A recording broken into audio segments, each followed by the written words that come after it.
Hello दोस्तों, कैसे हैं आप लोग। एक बार फिर से स्वागत है आप सभी लोगों का, आप सभी के अपने चैनल सपोर्टिंग आप फार्मेसी में। दोस्तों, जैसा कि आप लोग जान रहे हैं, हम लोगों ने बी फार्मेसी 8 सेमेस्टर वालों का सोशल एंड प्रिवेंटिव फार्मेसी का यूनिट फर्स्ट स्टार्ट कर दिया है। और यूनिट फर्स्ट में हम लोगों ने 2 चैप्टर बहुत ही आसान तरीके से कंप्लीट कर लिया है। पहले वाले चैप्टर में हम लोगों ने देखा था हेल्थ का कॉन्सेप्ट क्या होता है, डिजीज का कॉन्सेप्ट क्या होता है, इसके बारे में पढ़ के कंप्लीट किया था। दूसरे वाले लेक्चर में हम लोगों ने चैप्टर 2 कंप्लीट किया है, जिसमें हम लोगों ने पढ़ा है सोशल एजुकेशन क्या होते हैं, हेल्थ एजुकेशन क्या होते हैं, और इनमें जितने सारे टॉपिक्स इंक्लूड हैं इन सभी के बारे में बहुत ही आसान भाषा में हम लोग समझे हैं।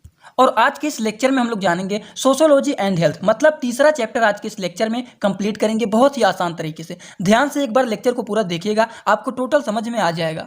तो चलिए दोस्तों, स्टार्ट करते हैं बिना देर किए हुए। अगर आप लोग चैनल पे नए हो तो चैनल को सब्सक्राइब जरूर कर लेना, बेल आइकन नहीं दबाएं तो दबा लीजिएगा, जिससे हमारी नई नई वीडियोज को नोटिफिकेशन आपको सीधा और सीधा होम पेज पे ही मिल जाए। तीसरा चैप्टर आज कंप्लीट करेंगे, एक छोटा चैप्टर और बचेगा लास्ट वाला, उसे अगले वाले लेक्चर में कंप्लीट करेंगे। तो सबसे पहले हेडिंग डालेंगे सोशियोलॉजी। तो ये क्या होता है, इसको 2 पार्ट में आप लोग डिवाइड कर दीजिए। ये जो होता है सोशियोलॉजी, ये डिराइव किया गया है लैटिन वर्ड से। लैटिन वर्ड से डिराइव किया गया है सोशियो, ये लैटिन वर्ड से डिराइव किया गया है। हमारा सबसे पहला होता है सोसाइटस और दूसरा होता है लोगस, जिसका मतलब होता है सोसाइटी, और लोगस का मतलब होता है स्टडी करना। तो सिंपली इसका मतलब आपको यहां से पता चल जाएगा कि जो हमारा सोशियोलॉजी होता है ये डिराइव होता है लैटिन वर्ड से। हमारा सबसे पहला होता है सोसाइटस और दूसरा होता है लोगस। सोसाइटस का मतलब होता है सोसाइटी, लोगस का मतलब होता है स्टडी करना या फिर साइंस होता है। तो यहां से आप लोग इसका डिफिनेशन निकाल सकते हैं कि सिस्टमैटिक स्टडी आप सोशल एक्टिविटीज कहें, सोशल एक्टिविटीज के बारे में सिस्टमैटिक स्टडी करना, या फिर सोसाइटी के बारे में स्टडीज करना, या फिर किसी ग्रुप के बारे में स्टडी करना, वही हमारा होता है सोशियोलॉजी। अब इसको किस तरीके से लिखेंगे, और एक बात करते हैं, सोशियोलॉजी जो हमारा होता है ये 2 टाइप का होता है। 2 टाइप कौन कौन से होते हैं? पहला हमारा होता है माइक्रो सोशियोलॉजी, दूसरा हमारा होता है मैक्रो सोशियोलॉजी। अगर हम टाइप की बात करें तो ये 2 टाइप के होते हैं, माइक्रो सोशियोलॉजी और मैक्रो सोशियोलॉजी। अब डिफिनीशन इसका किस तरीके से लिखेंगे, व्हाट इज सोशियोलॉजी पूछ लेता है, या फिर define sociology and it's type पूछ लेता है एग्जाम में, तो किस तरीके से लिखेंगे चलिए वो जानते हैं। अब स्टार्टिंग में जो समझाए हैं वही सारी चीजें आप लोग को यहाँ पे लिखना है। क्या लिखना है? सोशियोलॉजी जो टर्म है ये डिराइव किया गया है लैटिन वर्ड से सोसाइटस, जिसका मतलब होता है सोसाइटी, और ग्रीक वर्ड से हमारा ये लोगस है। लोगस का मतलब क्या होता है? स्टडी करना कहें या फिर साइंस करना। सिंपल डिफिनीशन अगर बात करें सोशियोलॉजी का, तो सिंपली डिफिनीशन एक लाइन में आप लिख सकते हैं कि सिस्टमैटिक स्टडी आप सोशल एक्टिविटी या फिर सोसाइटी या फिर एंड ग्रुप, इन सभी के बारे में स्टडी करना सिस्टमैटिक रूप से, वही हमारा होता है सोशियोलॉजी। और अगर एक पॉइंट की बात करें कि इसमें क्या क्या इन्वॉल्व होते हैं, तो इसमें इन्वॉल्व होते हैं स्टडी ऑफ ह्यूमन के ग्रुप इन्वॉल्व होते हैं, सोशल बिहेवियर मतलब सामाजिक बिहेवियर भी इसमें क्या होते हैं, इन्वॉल्व होते हैं। किसके बेसिस पर? सोशल रिलेशनशिप, सामाजिक रिलेशनशिप के ऊपर ये क्या होता है, बेस होता है। एक पॉइंट इसमें 2 पॉइंट हो गए, यहाँ पर एक पॉइंट बात की, एक पॉइंट ये हमारा हो गया। तीसरा पॉइंट इसमें लिख सकते हैं सोशियोलॉजी में इन्वॉल्व होता है स्टडी ऑफ सोशल रिलेशनशिप के स्टडी भी इन्वॉल्व होते हैं। सोशल का मतलब होता है सामाजिक, रिलेशनशिप भी इसमें इन्वॉल्व होते हैं, सोशल एक्टिविटी भी इन्वॉल्व होता है, सोशल कल्चर भी, सोशल स्ट्रक्चर भी इसमें इन्वॉल्व होता है, बिहेवियर ऑफ ह्यूमन, ह्यूमन का बिहेवियर भी इसमें इन्वॉल्व होता है। तो ये सारी चीजें हमारा किसमें आता है? सोशियोलॉजी में।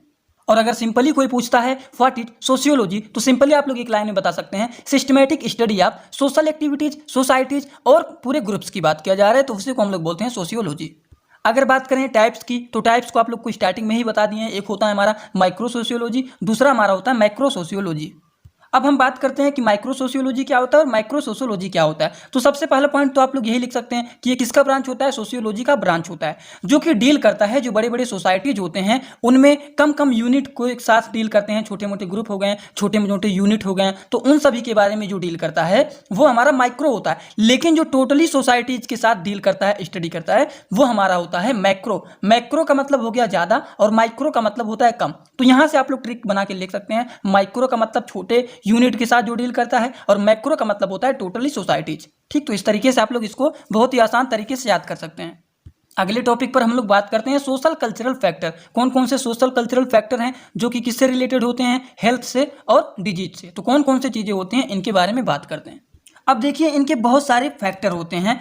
तो कौन कौन से फैक्टर होते हैं? सबसे पहला पॉइंट तो आप लोग यही लिखेंगे, देयर आर मेनी फैक्टर। बहुत सारे फैक्टर होते हैं जो कि हमारे हेल्थ को क्या करते हैं, व्यक्तियों की हेल्थ को क्या करते हैं, अफेक्ट करते हैं। अब कौन कौन से फैक्टर हैं? जहां पर हम लोग रहते हैं, वी लिव, जहां पर हम रहते हैं, जहां पर हम काम करते हैं, जहां पर हम लर्निंग करते हैं, जहां पर हम खेलते हैं, ठीक, ये सारी जगह पर जो चीज़ें हमें अफेक्ट करती हैं वो हमारा होता है, हेल्थ को अफेक्ट करता है। तो सिंपली लिख सकते हैं are the social determinant of the health and these condition can affect this health. जहाँ पर हम खेलते हैं, जहाँ पर हम रहते हैं, जहाँ पर हम काम करते हैं, जहाँ पर हम स्टडी करते हैं, वहाँ का इन्वायरमेंट कैसा है, वहाँ पर कैसा पॉल्यूशन है, तो वो सारी चीज़ों की वजह से अगर कहीं पे हम जाते हैं, खेलने जाते हैं, कूदने जाते हैं, पढ़ने जाते हैं, तो वहाँ पर अगर पॉल्यूशन ज़्यादा है तो वो सारी चीज़ें हमारे हेल्थ को क्या करेगा, अफेक्ट करेगा, और उससे क्या होता है, डिजीज होता है, उससे क्या होता है, बीमारी होता है। और इसमें कुछ और भी फैक्टर होते हैं, देयर आर सेवरल फैक्टर जो कि अफेक्ट करता है, किसको अफेक्ट करता है, हमारे हेल्थ को। जैसे कि इसमें क्या क्या चीज़ें इंक्लूड होती हैं, इसमें इंक्लूड होता है हमारा education, income and health care, family, culture, environment. अब इसके बारे में अगर डिटेलिंग लिखना चाहते हैं तो इनको हेडिंग डाल लीजिए, education, income, health care, family, culture, environment. इनके बारे में थोड़ा थोड़ा डिटेल लिख सकते हैं। किस तरीके से लिखेंगे चलिए देख लेते हैं। तो अगर डिटेलिंग करना चाहते हैं तो वीडियो को रोक करके इनके बारे में कुछ नहीं लिखना है, सिंपल अपनी भाषा में बना करके लिखना है। एजुकेशन क्या होता है, एजुकेशन प्ले करता है इंपॉर्टेंट रोल किसके लिए, हेल्थ के लिए, हेल्दी लाइफ, स्वस्थ लाइफ के लिए एजुकेशन बहुत जरूरी होता है। इनके बारे में जब तक हमें स्टडी नहीं रहेगा, इनके बारे में, एजुकेशन का मतलब समझ लीजिए जानकारी होता है, ज्ञान होता है, नॉलेज का मतलब भी ज्ञान होता है। तो जब आपको किसी की चीज़ के बारे में जानकारी रहेगा तभी ना आप उसके अकॉर्डिंग चलेंगे। जैसे मान लीजिए कोरोना काल फैल रहा है, ठीक, कोविड-19 बहुत तेजी से फैल रहा है। अगर उसके बारे में हमें कोई भी नॉलेज नहीं है तो हम कैसे बचेंगे, कैसे क्या करेंगे, नहीं पता रहेगा तो हम भी वैसे ही चलेंगे, बिना मास्क लगाए, बिना सैनिटाइजर लगाए, कुछ नहीं करेंगे। तो जब पता रहेगा तो उसके अकॉर्डिंग चलेंगे। जैसे हमें बॉडी को मेंटेन करना है, बॉडी को मेंटेन करने के लिए क्या करेंगे, योगा करेंगे, एक्सरसाइज करेंगे, ठीक, रेगुलर हेल्थ का चेकअप कराएंगे, जिससे हमारा बॉडी में कोई डिजीज ना हो। होने वाला अगर रहता है तुरंत हमें पता चल जाता है अगर हम रेगुलरली चेकअप कराते रहते हैं, ठीक। तो ये सारी चीज़ आपके अंदर रहना चाहिए, तो वही सारी चीज़ आपको इसमें लिखना है, ठीक। तो आई होप आप लोग इसको वीडियो को रोक करके लिख लेंगे। अब हम लोग बात करने जा रहे हैं अगले टॉपिक के ऊपर। अब हम लोग बात करने जा रहे हैं impact of urbanization on health and disease. अच्छा, ये तो आप लोग को पता ही होगा कि अर्बनाइजेशन क्या होता है और रूरल क्या होता है। अर्बनाइजेशन का मतलब होता है शहरी लोग, जो लोग शहर में रहते हैं उन्हें अर्बनाइजेशन कहा जाता है, जो लोग गाँव में रहते हैं उन्हें रूरल कहा जाता है, रूरल पर्सन। और यहाँ पर देखिए सिंपली यहाँ पर एक चीज़ लिखा भी गया है, रूरल टू अर्बन। अगर रूरल का मतलब नहीं पता रहेगा तो अर्बन का मतलब भी नहीं जानते होंगे। रूरल का मतलब होता है ग्रामीण और अर्बन का मतलब होता है शहर के लोग, ठीक। तो क्या इम्पैक्ट पड़ता है स्वास्थ्य के ऊपर, शहर में जो लोग रहते हैं उनके स्वास्थ्य और डिजीज के ऊपर क्या इम्पैक्ट पड़ता है, उनके बारे में हमें यहाँ पर बात करना है। तो सिंपली डिफाइन के रूप में लिख सकते हैं अर्बनाइजेशन। इसका मतलब क्या होता है, इसको डिफाइन कर सकते हैं स्टेट के रूप में, जो कि सोसाइटी को क्या करते हैं, ट्रांसफर करते हैं रूरल से अर्बन। रूरल से अर्बन का मतलब होता है ग्रामीण से शहर के रूप में। And contain two things. तो सिंपली आप लोग इसके तरीके से लिख सकते हैं कि इसको डिफाइन कर सकते हैं स्टेट के रूप में, जो कि हमारा सोसाइटी क्या होता है, ट्रांसफर होता है रूरल से अर्बन में। And contain two things, increase population living in urban accommodation. अब क्यों पॉपुलेशन इंक्रीज होता है, पॉपुलेशन क्यों ज़्यादा बढ़ता है, पॉपुलेशन को हिंदी में कहते हैं जनसंख्या। पॉपुलेशन इसलिए बढ़ते हैं क्योंकि अब लोग रूरल से अर्बन की तरफ जाने लगे हैं। क्यों, ग्रामीण से शहर की तरफ लोग जाने लगे हैं। अगर बात किया जाए कि मतलब शहर में क्यों पॉपुलेशन, मतलब लोगों का रहने का संख्या क्यों बढ़ रहा है, क्योंकि लोग अब गांव छोड़ करके शहर की तरफ बढ़ने लगे हैं। क्यों बढ़ने लगे हैं, क्योंकि वहां पर ज़्यादा सुविधाएं नहीं मिल पा रहे हैं। जैसे कि बच्चों का स्कूल अच्छे वहां पर नहीं है, बात करते हैं अगर बच्चों का स्कूल भी नहीं है, बड़े बड़े हॉस्पिटल्स भी नहीं है, अच्छे मार्केट भी वहां पर नहीं है, तो लोग गाँव छोड़ करके शहर की तरफ बढ़ने लगे हैं। और जब गाँव छोड़ करके शहर की तरफ जाएंगे तो कहाँ की संख्या बढ़ेगा, गाँव की संख्या बढ़ेगा कि शहर का संख्या बढ़ेगा। जब लोग गाँव छोड़ करके शहर की तरफ बढ़ेंगे तो पॉपुलेशन कहाँ का ज़्यादा होगा, शहर का ज़्यादा होगा। तो वही बात यहाँ पे किया जा रहा है, increase population living in the urban accommodation. तो मतलब कहा जा रहा है कि अर्बन में, ग्रामीण मतलब शहर में किसका संख्या, लिविंग पॉपुलेशन का संख्या बढ़ रहा है। Increase percentage of population busy non agriculture activities living such place. Percentage भी बढ़ जाएगा, पॉपुलेशन बिजी हो जाएगा, एग्रीकल्चरल भी एक्टिविटीज़ का क्या भी हो जाएगा, नान हो जाएगा। मतलब जब गांव से लोग शहर में जाने लगेंगे तो एग्रीकल्चर भी धीरे धीरे कम होता जाएगा, लिविंग सच प्लेसेस, ठीक। तो ये सारी चीज़ें आप लोग अपने तरीके से भी बना करके लिख सकते हैं। अगर बात करते हैं क्या क्या इंपैक्ट होता है हेल्थ एंड डिजीज का ऑर्गेनाइजेशन के ऊपर, तो ये सारी चीज़ें भी इसमें पॉइंट वाइज बना करके अगर लिखना चाहते हैं तो इसको भी लिख सकते हैं। सबसे पहला हमारा आता है हेल्थ इनक्यूटी, ठीक। तो इसको भी आसान तरीके से लिख सकते हैं। इसमें हमारा दूसरा आता है, वो होता है मेंटल हेल्थ एंड डिप्रेशन, ठीक। तो ये भी लिख सकते हैं। एक होता है हमारा health hazards due to the poor water supply and sanitization, ठीक। तो ये भी लिख सकते हैं। ये इसके बारे में आप लोग पढ़े हुए हैं पहले से, तो इसको भी इसमें इंक्लूड कर देना। अब हम लोग बात करने जा रहे हैं पॉवर्टी एंड हेल्थ। अभी तक हम लोगों ने अर्बनाइजेशन के बारे में बात किया है, शहरी लोगों के बारे में बात किया। क्या होता है वहाँ पर पॉपुलेशन ज़्यादा बढ़ जाता है। क्यों बढ़ जाता है? क्योंकि लोग रूरल से अर्बन की तरफ जाने लगते हैं। रूरल का मतलब ग्रामीण से शहर की तरफ जाने लगते हैं। तो शहर में क्या हो जाता है, पॉपुलेशन धीरे धीरे करके बढ़ रहा है, ठीक, और रूरल में क्या हो रहा है, घट रहा है।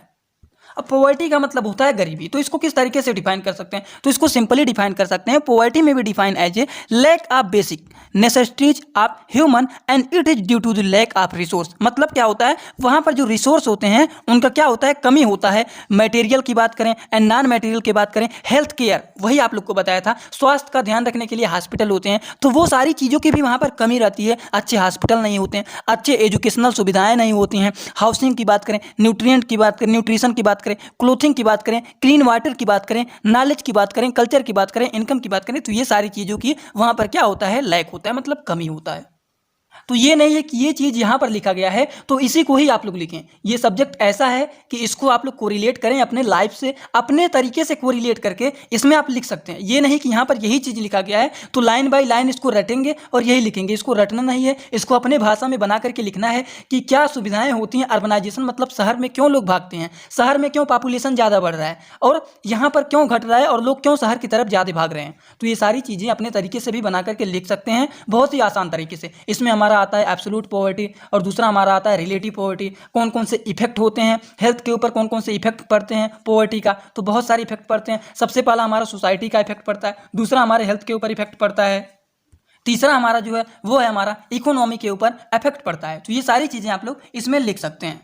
अब हम लोग बात करने जा रहे हैं एक छोटे से टॉपिक के बारे में, ये है हमारा important steps to the decrease poverty. ये लास्ट टॉपिक है। तो कौन कौन से इंपॉर्टेंट स्टेप होते हैं जो कि गरीबी को क्या करता है, घटाता है। तो क्या क्या इंपॉर्टेंट स्टेप होते हैं उनके बारे में। सबसे पहला स्टेप तो ये हो गया कि इंक्रीज करता है एम्प्लॉयमेंट अपॉर्चुनिटीज को, क्या करता है, इंक्रीज करता है। इसका सिंपली मतलब होता है इंक्रीज मतलब बढ़ाना, रोजगार के अवसर को क्या किया जाता है, बढ़ाया जाता है। तो ये तो पहला स्टेप हो गया। क्यों हम लोग इसको बात कर रहे हैं, क्योंकि हम लोग का ये टॉपिक जो है ये कर रहा है इंपॉर्टेंट स्टेप क्या है, गरीबी को घटाने का क्या क्या इंपॉर्टेंट स्टेप है। तो पहला हमारा है इंक्रीज एम्प्लॉयमेंट अपॉर्चुनिटीज, मतलब उन्हें रोजगार का अवसर देना चाहिए। और जब उन लोगों के पास रोजगार रहेगा तो वो गरीब रहेंगे, गरीब नहीं रहेंगे। तो ये पहला पॉइंट हो गया। तो पहला पॉइंट हम लोगों ने देखा है कि उन्हें रोजगार का अवसर देना चाहिए। दूसरा पॉइंट है encouraging self employment and plan and strategy. इसका मतलब होता है इनकरेजिंग का मतलब होता है, इनकरेजिंग का मतलब होता है प्रोत्साहित, self employment plan and strategy. इसका मतलब होता है उन्हें प्रोत्साहित करना चाहिए कि वो खुद का रोजगार बनाए, इस तरीके से स्ट्रेटजी बनाए कि वो खुद का एक रोजगार तैयार कर सकें और खुद ही काम करें, ताकि जब अपना बिजनेस तैयार होगा तो क्या होगा, इनकम बढ़ेगा। जहां पर आप किसी के वहां काम करने जाते हैं तो आपको फिक्स रेट में इनकम मिलता है, लेकिन जब खुद का एम्प्लॉयमेंट तैयार करेंगे, खुद का रोजगार बनाएंगे, तो वहां पर क्या होगा, आपका इनकम इंक्रीज होगा। ठीक, तो ये सारी चीजें आप लोग वहां पर आसान भाषा में लिख सकते हैं। तो इसी के साथ हमारा सोशियोलॉजी एंड हेल्थ का चैप्टर होता है कंप्लीट। आज का लेक्चर कैसा लगा सभी लोग कमेंट बॉक्स में जरूर बताइएगा। अगले वाले लेक्चर में लास्ट चैप्टर बहुत ही छोटा है, इसे बहुत ही आसान भाषा में कंप्लीट करेंगे। वीडियो कैसा लगा कमेंट बॉक्स में जरूर बताइएगा। चैनल पर नए हो तो चैनल को सब्सक्राइब करके बेल आइकन दबाना मत भूलिएगा। तो चलिए दोस्तों, thanks for watching my video. Like comment share and subscribe this channel.